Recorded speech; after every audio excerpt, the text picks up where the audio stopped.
Les amis, bonjour et bienvenue dans ce nouvel épisode du Français by Alex. Alors, comment parler français à Paris? Comment apprendre le français des Parisiens? Je vais vous apprendre aujourd'hui 15 expressions du langage parlé à Paris, finalement. Et c'est, vous le savez peut-être, la troisième partie puisque j'avais présenté déjà 2 leçons à ce sujet sur l'argot parisien, les expressions qu'on entend à Paris, le langage parlé des Parisiens. Alors, je vous l'avais déjà dit, mais je vais le redire. Quand je dis le français des Parisiens, l'argot parisien, les expressions qu'on entend à Paris, on les entend dans toute la France. C'est du français parlé. Pourquoi je dis l'argot parisien? Parce que c'est un mot-clé sur YouTube qui est très utilisé. Et puis j'aimerais apporter une petite précision. Je ne vous conseille pas forcément de parler comme ça. Parce que dans la bouche d'un non-natif, la plupart du temps touriste, eh bien, ces expressions, c'est un petit peu curieux, c'est un petit peu bizarre. En revanche, les connaître, ces expressions, les apprendre, ça vous permettra de les comprendre quand vous les entendrez. Et aussi, j'aurais pu finalement appeler ces leçons le français de vos séries TV. Parce qu'on me le dit très souvent, cet argot, eh bien, c'est ce qu'on entend à la télévision, sur Netflix, pour ne pas citer la plateforme. Dans les séries françaises que vous regardez tous, ils parlent très vite, les comédiens, les acteurs, et ils peuvent parfois utiliser des expressions comme celles que je vais vous apprendre aujourd'hui. Donc tendez bien les oreilles, les amis. J'en ai 15 de plus aujourd'hui pour vous, ceux qui en ont besoin. Pensez à activer les sous-titres. Cette leçon a été traduite en 14 ou 15 langues différentes. Vous devriez trouver la vôtre. Si je vous dis, allez, arrête de faire ton radin. Arrête de faire ton radin. Un radin, c'est quelqu'un qui calcule tous ses centimes, si vous voyez ce que je veux dire. Être avare, radin, avare. Ça t'ennuie de me payer un café? On s'arrête à une brasserie, tu me payes un café rapidement? Encore? Oh allez, ça va, arrête de faire ton radin, sérieux. Arrête de faire ton radin, sérieux. Une deuxième pour dire qu'on a vraiment adoré. Oh, j'ai adoré. J'ai kiffé grave, j'ai grave kiffé. On peut inverser, j'ai grave kiffé. Je pense que celle-ci, vous pourrez l'entendre assez souvent dans la rue comme ça. On pourra même dire, c'est kiffant, c'est kiffant. Oh, ce film, il était vraiment kiffant, j'ai vraiment kiffé. Alors le concert hier, t'as aimé ou quoi? Le concert hier, mais t'aurais dû venir, j'ai grave kiffé. Franchement, c'était ouf. C'était ouf. On va y revenir un petit peu plus tard, mais j'ai grave kiffé, j'ai adoré ce concert. Très familier, n'oubliez pas, c'est de l'argot. Je vous les explique, ces expressions, pour les comprendre. Évitez de les utiliser, moi je trouve personnellement que c'est un petit peu ridicule dans la bouche des non-natifs. Pour dire à quelqu'un qu'il nous complique la vie, qu'il rend les choses un petit peu compliquées. Tu me fais galérer. Oh, tu me fais galérer là. Bon, t'as vu l'heure? Tu m'avais dit 15h, il est 16h30. Je sais, j'ai raté mon bus, je suis désolé. Ouais, mais tu me fais galérer, sérieux, là. Tu me fais galérer, on est carrément en retard maintenant. Tu me fais galérer, on est en retard. Tu me mets dans la panade, on peut dire aussi. Tu rends les choses compliquées. Tu me fais galérer, très familier également. La cinquième, pour demander à quelqu'un si il a compris. T'as capté? T'as capté ce que je voulais dire? T'as compris? T'as capté? Écoute, tu viens en voiture? Tu prends à droite, ensuite au bout de la rue, au feu rouge là, tu prends à gauche, droite et encore droite. T'as capté? Ouais, droite, gauche, droite, droite. On va dire que j'ai capté. Je crois que j'ai compris.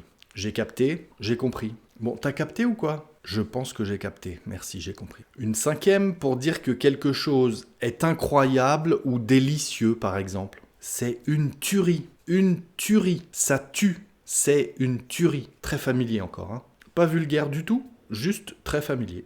Alors, as-tu goûté ce tiramisu?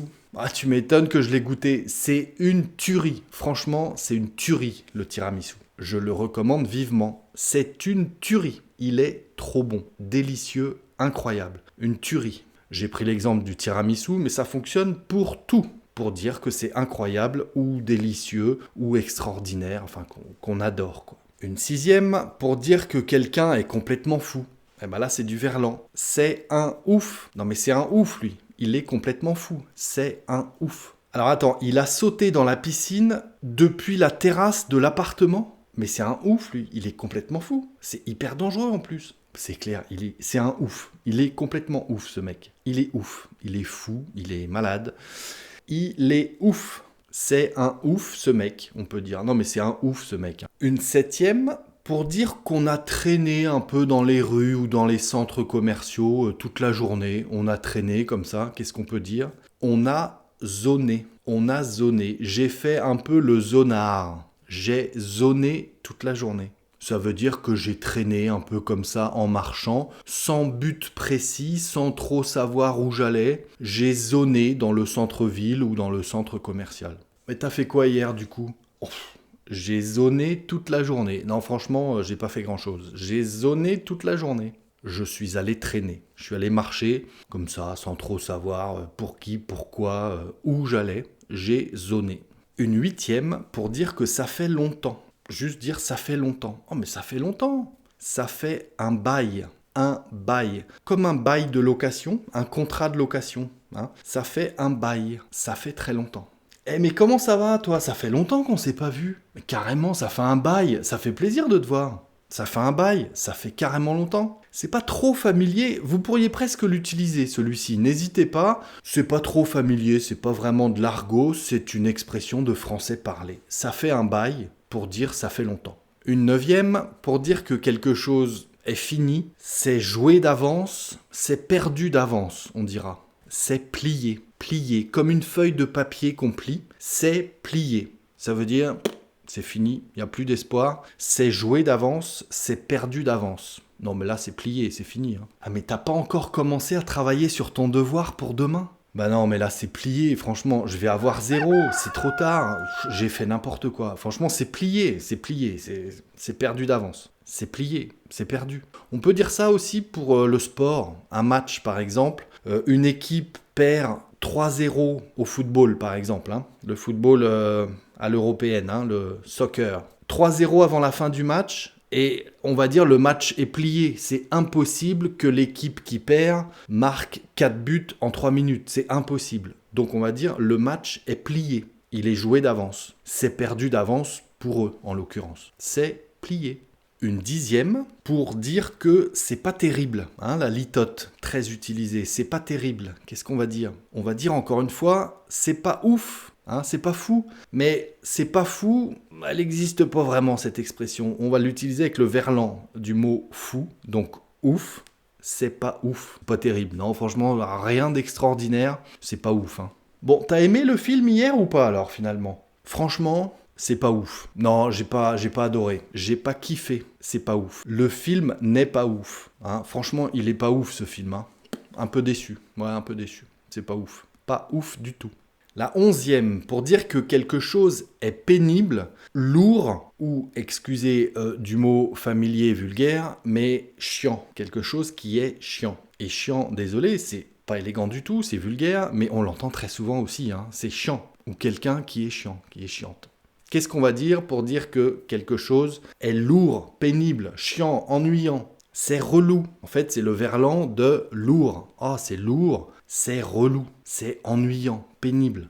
Ah, mais faut que je refasse tout le dossier avant ce soir. Oui, je sais, c'est relou, mais on n'a pas le choix. Hein. Donc, on va recommencer le dossier. Ah, c'est relou, c'est relou. C'est relou, c'est pénible, c'est fatigant, c'est voilà, c'est chiant. C'est relou.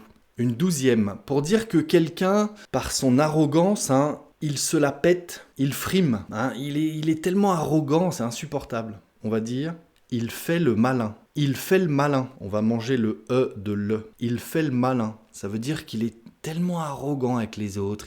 Il se croit meilleur que les autres. Il frime, il se la pète. On va dire en langage familier. Il se la pète. Il fait le malin. Oh là là, mais il arrête pas de parler de sa nouvelle voiture. On s'en fout de sa nouvelle voiture. Mais carrément, il fait grave le malin depuis qu'il l'a acheté. Mais c'est insupportable. Il fait trop le malin, quoi. Il fait trop le malin, trop plein d'arrogance, il frime, il se la pète, on dit. Hein, il fait le malin, il se la pète. Une 13e, pour dire qu'on a mieux à faire, qu'on est occupé, on n'a pas le temps, on a mieux à faire, on n'est pas disponible. Qu'est-ce qu'on va dire en langage parlé comme ça, en argot parisien? J'ai pas que ça à faire. Et on mange des lettres, j'ai pas que ça à faire. Oh, j'ai pas que ça à faire. Alors c'est pas très sympa, mais... Si on parle d'argot parisien, est-ce que les Parisiens sont réputés pour être les gens les plus gentils de France? J'ai un petit doute. j'exagère, je taquine. Je suis né en région parisienne, hein, donc voilà. Mais j'ai pas que ça à faire, tout le monde peut le dire. C'est juste que c'est un peu sec, hein, c'est pas gentil, quoi. C'est genre, tu me déranges, dégage. C'est pas sympa, hein, pour la personne à qui on dit ça. Excuse-moi de te déranger, tu veux pas m'aider à ranger le garage? Franchement, il y a tellement de choses à trier, là.